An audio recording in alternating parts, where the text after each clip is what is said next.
Good afternoon. We're going to wait just a minute for attendees to filter in, and then we'll go ahead and get started in a minute or so.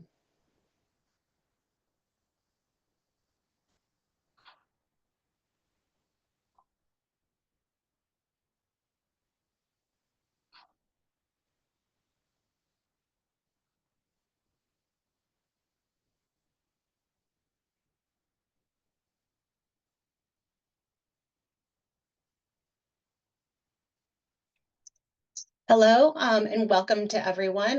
This is our fourth webinar in the series on the BEAD program in California. We are focusing pretty narrowly on specific topics during these webinar series, to help prepare you for what to expect with the BEAD program. Today, our topic is going to be financial requirements for the BEAD program applicants and potential subgrantees. My name is Laura Sasaki. I am one of the program and project supervisors here for the BEAD program at the CPUC. So for today's agenda, it is pretty short because, as you can see, we are focusing solely on the financial requirements, and that's going to include applicant certifications, the letter of credit or performance bond, audited financials, and other elements of the application. So before we get into the substance of the webinar, we'll go over a few housekeeping items so that you can get the most out of attending. We will be using the chat to share useful links for you as we go through the presentation, and have links for resources that we want to provide to you. They'll be going into the chat, so keep an eye on that. If you have questions, please go ahead and type them in the Q&A portion of the bottom of your screen there, where you can ask a question. We will not be able to answer questions live during the webinar, but we are building the frequently asked questions to address and post on the website. Closed captions are available, so you can select show captions on the toolbar. There's also a small arrow on the show captions button for more settings or to see a full transcript of the session today. You'll also want to select side-by-side speaker mode in order to see the slides and the speaker who is presenting them. As an FYI, I know we get a lot of questions about this. These slides and the recording will be posted up on our BEAD events page. We typically get the slides up the same day, so we should have those up later today. And then it takes typically a few days for us to process the video and get that posted, but those will be posted as well as all of our previous recordings and presentations. So now I'm going to turn it over to Ziggy Riggenfish. He is with CTC and Energy, our partner in the BEAD planning process, and he'll go ahead and get into the substance of this webinar, talking about financial requirements for the BEAD application. Ziggy? Okay, thank you. Yeah, let's dive right into it.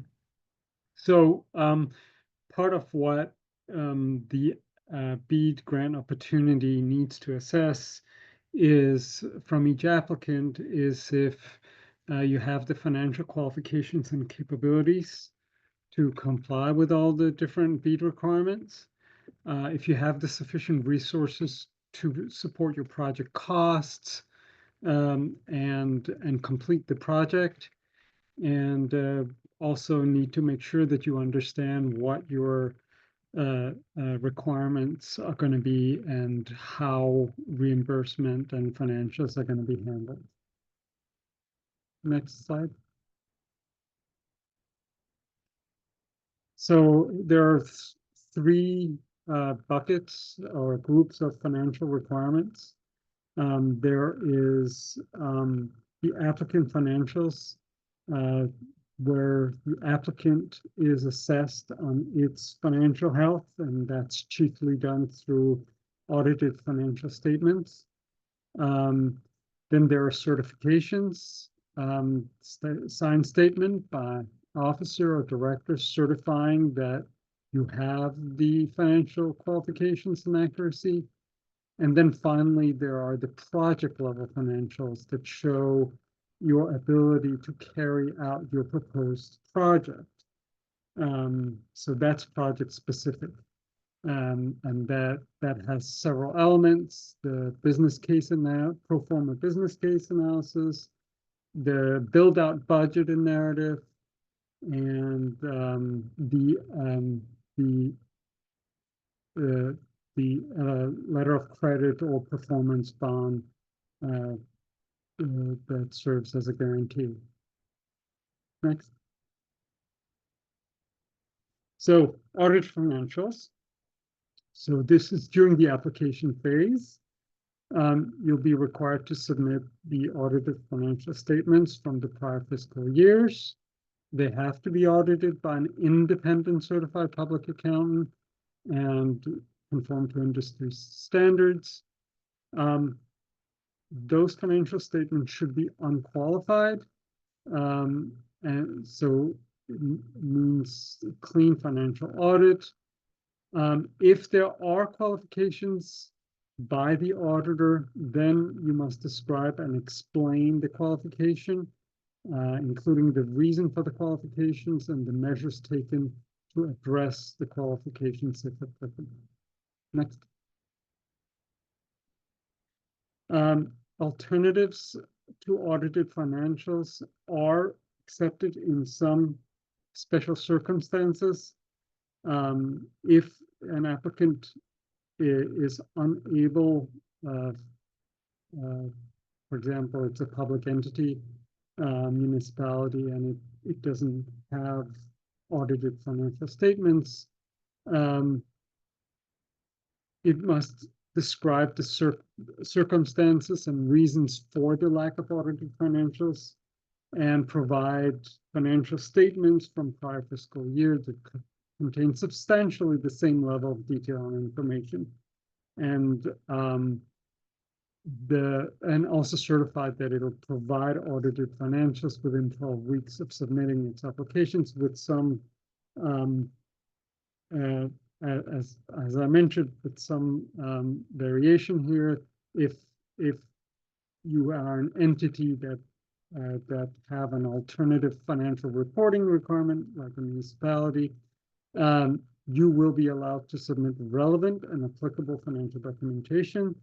Again, it has to provide substantially similar information so we can see that you're financially capable to carry out the project. And a certification by an officer of the entity and a narrative explanation will then be needed. Okay, next. As I mentioned in the beginning, there's also the third bucket or leg of the stool to assess your financial capability is the letter of credit. I am being told that my audio isn't clear. Let's see if I can change my audio.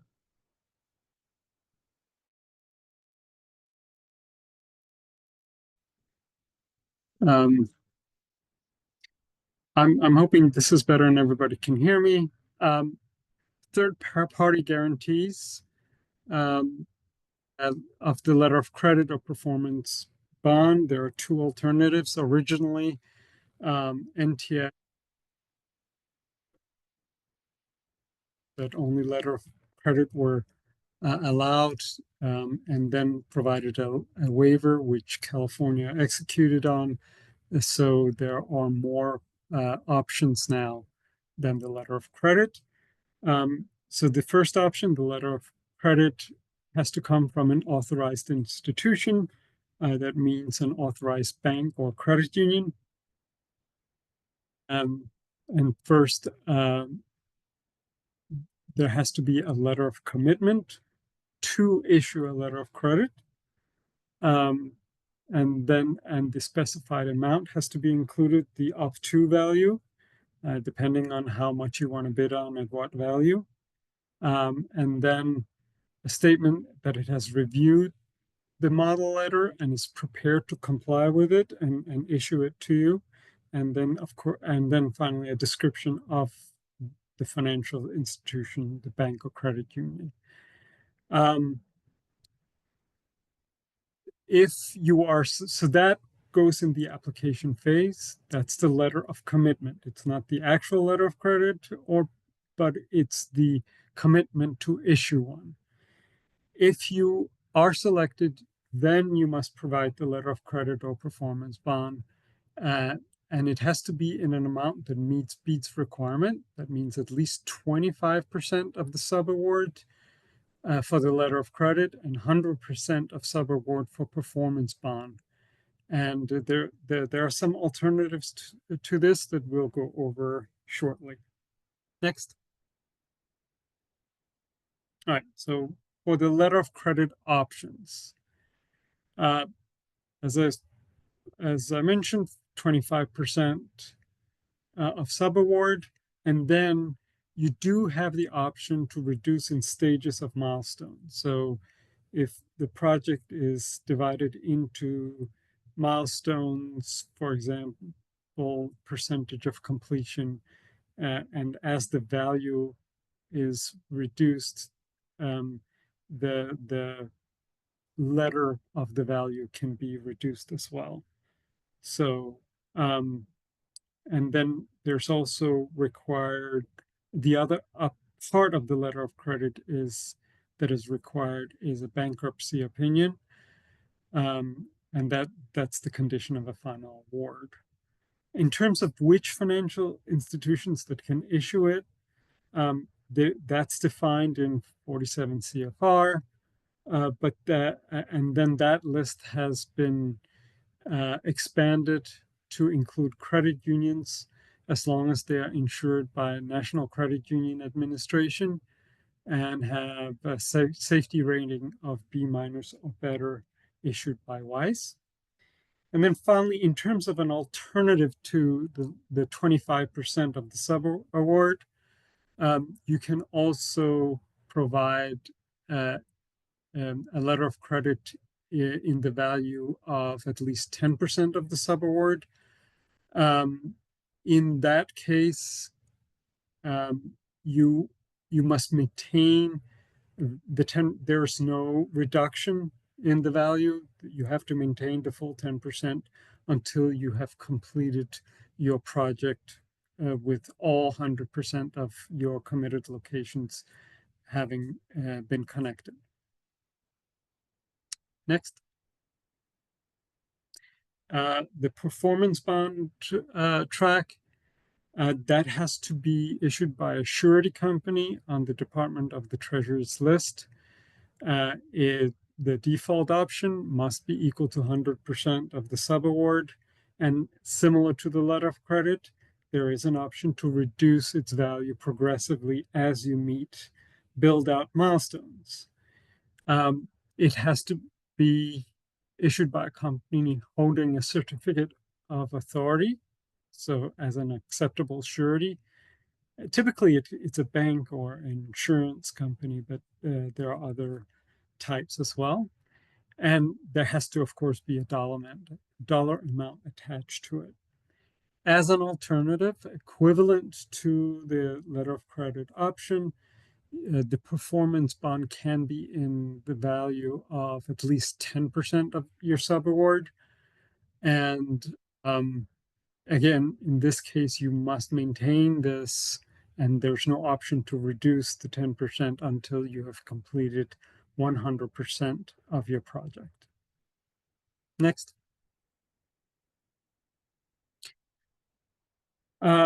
There is a resource for applicants called the California Loan Loss Program.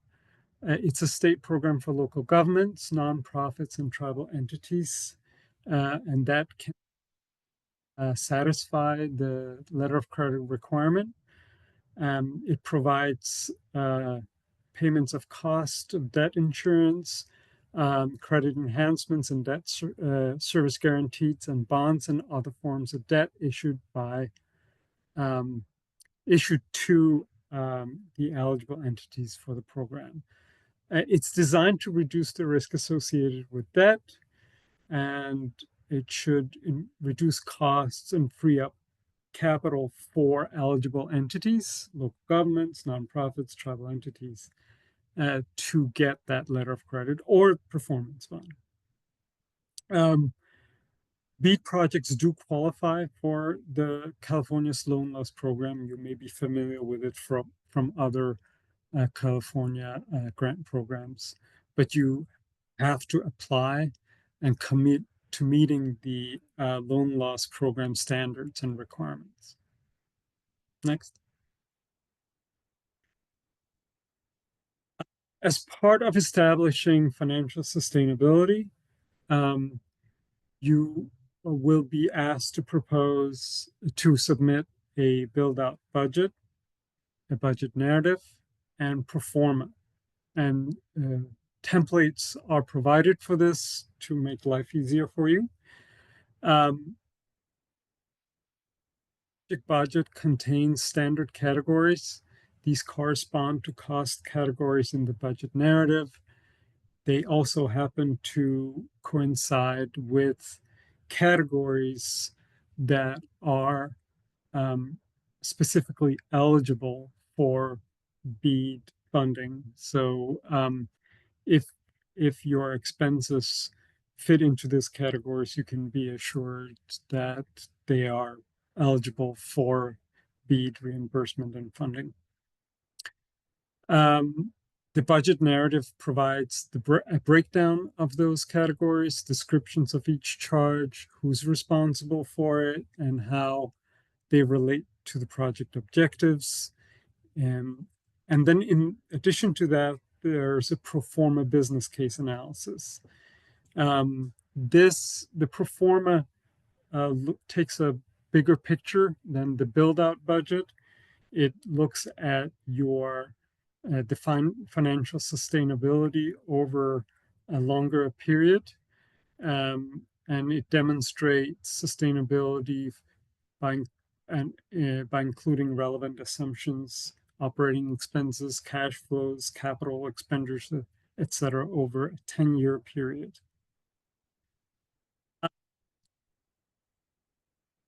The application does allow you, in addition to providing a proposal for 100% of the locations within the proposed grant area, it also allows you to submit a proposal for less than 100% coverage, and in those cases, 90%. And in those cases, if you want to provide such a proposal, you're not required to provide any additional detailed and updated project budgets, narratives, or business case analysis. You will only be asked to provide minimal information related to that bid, such as the cost and the requested match, and the specific locations you are including or excluding. Next. For the project budget, this is the build-out costs. That's something NTI requires. Has different elements. It includes the management of your internal staff and that of your third-party contractors. Anything pertaining to design costs of your project, and costs associated with permitting and licensing, purchase of land and infrastructure to facilitate your network deployment if relevant. Of course, deployment of the proposed network itself, the installation costs, network electronics and equipment, and then all costs associated with the connection of subscribers. That is eligible cost that you can factor in. And then you are allowed to also include contingency cost that you anticipate, and then of any cost that is not somehow captured by these categories. Next. The narrative will include a detailed breakdown of the expected budget for those standardized expense categories, a description of each expense, the entity and team responsible for that expense, if it's applicable or known, and how each expense relates to the project objectives. And then if you have in-kind match, um, it it includes a breakdown of the match, and if you have to do an evaluation of the fair market value of an in-kind match, what an explanation of the method you use to arrive at that cost. Next. So the purpose of the pro forma, as I mentioned, is to get a sense of the cash flows of the project over a longer period to assess your long-term sustainability of the project. So, and it includes the estimated capital operating expenditures, such as labor, materials, regulatory costs, etc. And then you'll assume you should assume a maximum of 4-year build out. That is the one that is prescribed by the BEAD NOFO, unless of course you committed to doing it faster in your application. You have the option to do that. That gives you a higher score in your scoring. But if you say that you can do it within 2 years or within 3 years, of course, that has to be reflected in your pro forma budget as well. And then provide the sustainability figures and cash flow figures, etc., over 10 years. And that with the financial projections and assumptions regarding take rates, churn, revenue per user, operating expenses, cash flows, and capital expenditures over the course of both the construction period and the startup of the operations and continued operations throughout this period. The pro forma template asks some of the following: revenue and subscriber fees, operating expenses, including plant, network equipment, customer premises equipment, maintenance, internet peering, customer support, then and long-term and leases of various kinds, capital expenditures such as physical plant and subscriber drop construction, core network electronics, distribution access electronics, customer premises equipment, core and distribution electronic refresh, etc. Related to capital expenditure, any grant draws, loan proceeds and loan payments, annual net cash flow, and or annual ending cash balances. Next. So that's the core of this. That's the content of this webinar. Next steps. Thanks, Iggy. Just as a follow-up, I mentioned it at the top of the webinar, but we will have slides posted probably this afternoon, and then we will have the recording posted in a few days on the BEAD events page.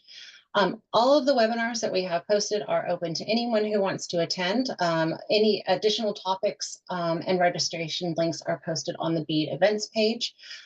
Next Tuesday, so we are typically doing our webinars from 1 to 2 p.m. Pacific time on Tuesdays.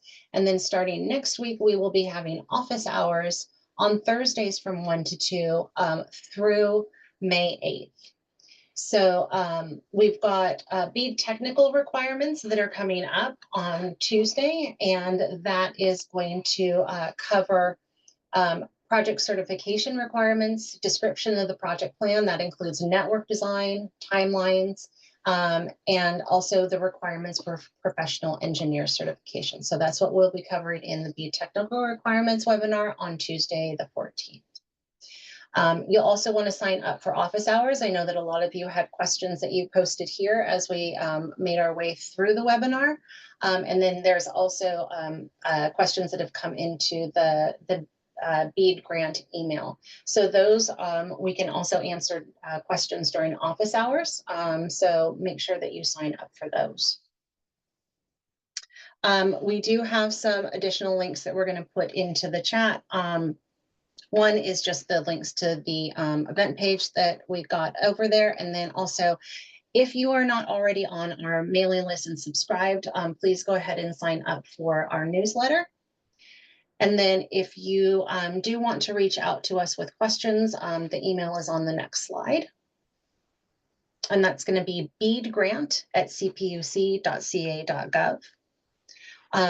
Also, I think that we posted the link in here, but our guiding document is the initial proposal volume 2 for California. That is on our BEAD program website, as well as the BEAD NOFO.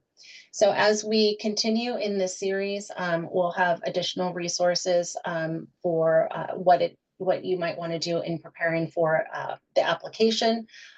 We will call out if there are items that are going to take time to prepare in advance, and it's not something that you can kind of just do at the last minute.